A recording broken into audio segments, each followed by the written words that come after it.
Hi everyone. In today's tutorial, we will show you how to add a Get a Quote section on your Wix website.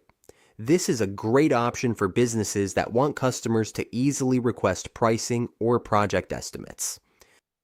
Let's get started.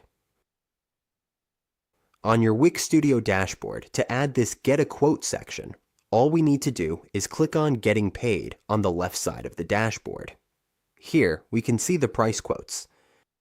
Click Create Price Quotes to start setting this up. We can enter our business name, for example. We can also add a logo by clicking here.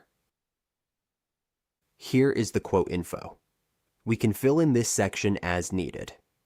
We can also customize it however we like, depending on our preferences. Once we are happy with it, we can preview and share this section.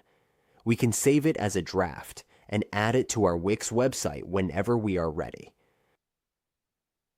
With this simple feature, we can make it easier for potential clients to reach out and request our services.